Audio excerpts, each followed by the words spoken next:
personne en 2012 qui pense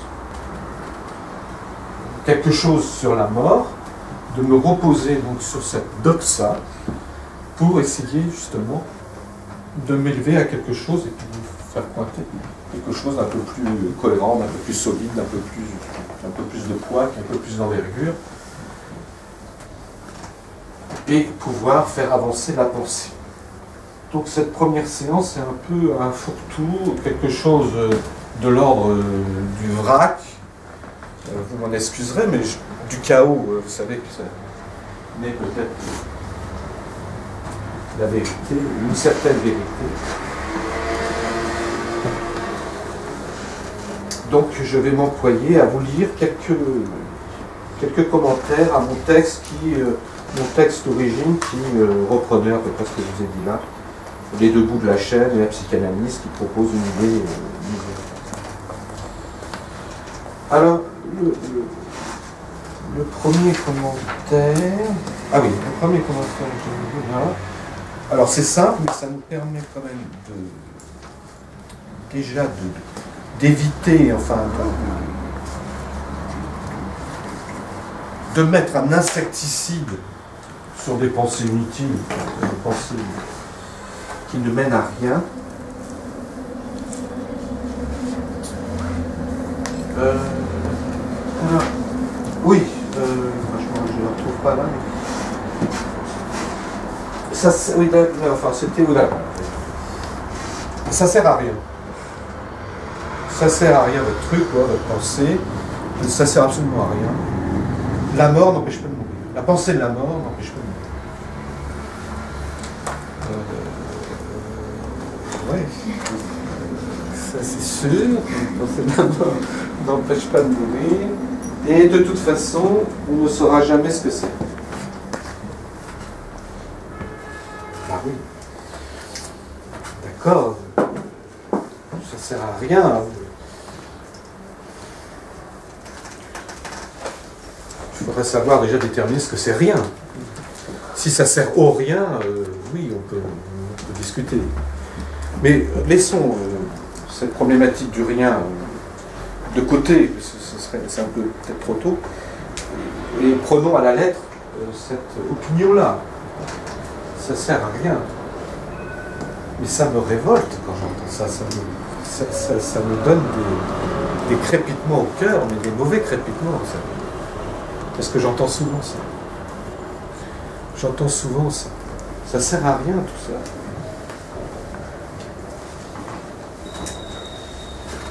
Déjà, si la philosophie, la pensée, en général, ne servait à rien, ce ne serait pas la peine de philosopher. Elle a un impact, elle doit avoir, sinon ce serait qu'une manipulation de concepts, une masturbation intellectuelle. Elle doit, et c'est son devoir, d'avoir un impact sur la vie.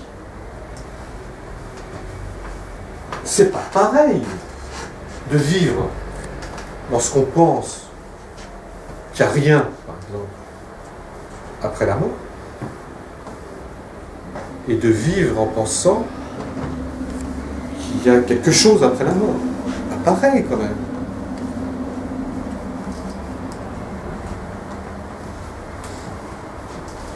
Moi, le psychanalyste, je dis que c'est pas forcément différent. Mais dans le discours philosophique, c'est pas pareil. C'est pas pareil de penser que la mort, c'est un événement extérieur contre laquelle finalement on ne peut rien. Que finalement la rencontre est impossible, comme dirait l'autre, ce poncif repris par Montaigne, quand ça a été repris par Montaigne, c'était un poncif. Le fait qu'il y ait une vieille idée d'Épictète, qu'il a traduit d'ailleurs en latin, à partir d'une idée de Platon. C'est pas pareil, quand même, de penser que la rencontre est impossible entre moi et la mort, parce que quand la mort est là, Je ne suis pas là, et quand je suis là, la mort n'est pas là. Rencontre impossible, donc rien à voir, n'y pensons plus. Mais comme si, finalement, on décidait de penser à la mort. Pas forcément, pas nécessairement, on peut. C'est jamais très bon d'ailleurs, quand on décide de penser à la mort. Ah ouais, je vais décider, je pensais à la mort aujourd'hui. Bon, ça se passe pas comme ça. Ça pense en moi à la mort. Pas quelque chose de volontaire. Ça pense à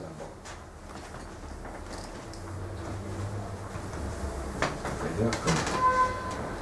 C'est là où on aperçoit le lien. Je ne vais pas dévoiler les dernières séances, mais on voit le lien avec le désir. Parce que c'est pareil, je désire pas. Je ne veux pas dire un matin, je désire, je vais rencontrer ma singularité, je vais enfin me faire un nom, je vais créer. C'est pas une question, c'est pas volontaire. Ça désire en moi. Ça désire en moi. Je ressens l'élan. Mais oui, Satergo, les forces par derrière qui me poussent à créer avec rigueur, discipline et travail. C'est pas une question de volonté, sinon tout le monde désirerait. Ce serait pas souhaitable. Ce serait la ruine des psychanalystes. Bon, alors ça sert à rien. Non, on peut pas dire ça. De toute façon, même si ça sert à rien, ça vient. C'est pas parce que ça répond pas à une logique cartésienne, c'est pas parce que ça sert à rien qu'on n'y pense pas. Ça pense, même si ça sert à rien. Ouais. Ça pense comme ça. Un d'entre vous qui n'avait pas pensé un jour, qui n'a pas eu cette angoisse, c'est pas possible, je ne peux pas le concevoir. Avoir eu un jour, un matin, une nuit, à le milieu d'une nuit, avoir une pensée à cette possibilité de mourir, ou d'être confronté à la mort de l'autre, parce qu'il y a bien aussi cela qui existe. La mort, c'est pas toujours la mort à la première personne, c'est pas moi toujours qui peut mourir, c'est l'autre qui meurt. Comme dirait Yankelevitch, la mort à la deuxième personne. Tant que la conscience et la mort sont présentes dans deux êtres distincts, la rencontre est possible. Bien sûr, nous avons, beaucoup d'entre nous, la moyenne d'âge est faible, mais pour les moins jeunes, nous avons été confrontés à la mort de l'autre. Ça sert à rien.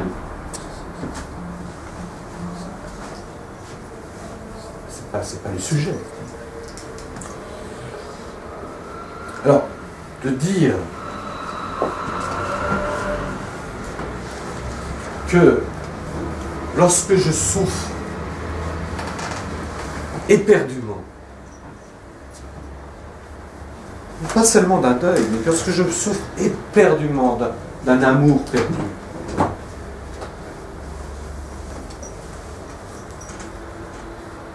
pas forcément en physique, je veux dire. Lorsqu'on est confronté à la perte de l'objet d'amour,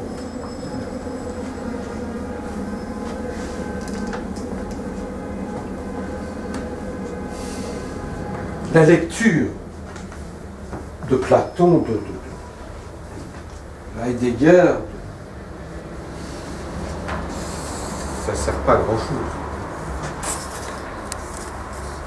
Nous sommes seuls dans cette souffrance-là. Aucun texte philosophique ne peut diluer, tant soit peu, cette souffrance que certains appellent mère et qui n'est pas forcément éphémère.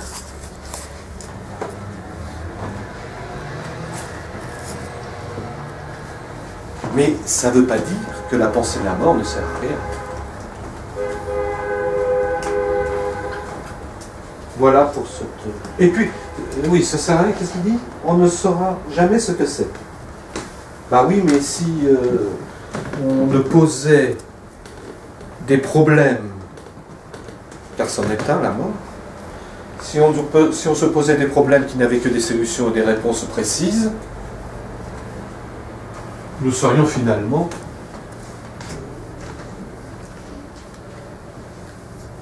que des physiciens ou des mathématiciens. Et la philosophie serait inutile. Ça veut dire quoi, la philosophie? Ça veut dire que finalement, comme je n'ai pas de réponse à ce type de question, pourquoi y a-t-il quelque chose plutôt que rien? Qu'est-ce que la mort? Qu'est-ce que c'est la perte de l'objet aimé? Qu'est-ce que c'est cette souffrance originaire? Pourquoi je dois exister? Ces questions que la science, à laquelle la science ne peut absolument pas répondre. Alors si j'ai pas de réponse, et la philosophie ne pourra pas non plus apporter de réponse précise, parce qu'il n'y a pas de réponse précise, mais pourra affiner, élaborer la question. Dans ce cas-là, il est inutile de penser. Réfugions-nous dans la vérité des signes. Réfugions-nous dans la mathématique.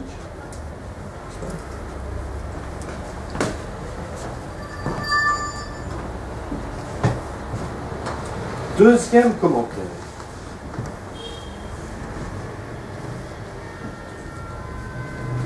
La naissance et la mort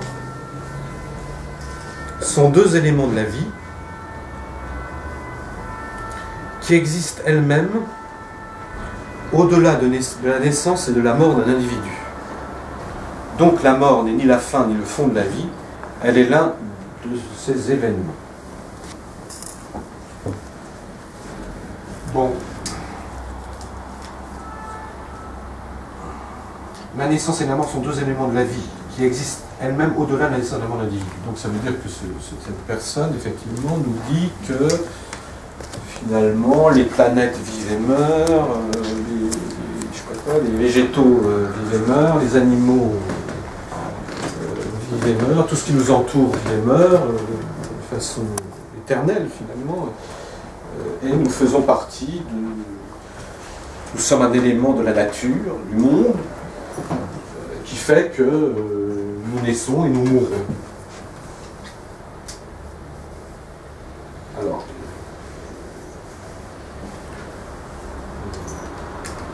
c'est pas mal, mais c'est faible. C'est faible, parce que déjà la première réponse, c'est quand même... Et vous l'avez là, je vois vos sourires. Vous l'avez la réponse. C'est quand même l'homme qui... Seul l'homme sait qu'il va mourir. Oui, alors on va me dire, on ne va pas rentrer là-dedans, que les animaux ont quand même une relation à la mort, etc. Je sais ça, je connais ces contre-arguments, mais non, seuls les animaux ont peut-être une relation à la mort, mais liée à l'espèce. C'est une relation qui n'est pas liée à la conscience de l'individu. Je sais que je peux mourir, et je peux le parler. Donc, effectivement, seul l'homme peut penser ça, peut penser cette ineptie. La planète ne peut pas dire ça. Le chien. Bon, donc ça, c'est la première lecture et la première réponse rapide mais efficace. Bon, il peut y avoir des contre-arguments, et donc ce commentaire-là présente un intérêt parce que, en creusant, rejoint la position sartrienne sur la vie. Mais après, quand même, une réflexion évidemment de Sartre beaucoup plus d'envergure et de fond.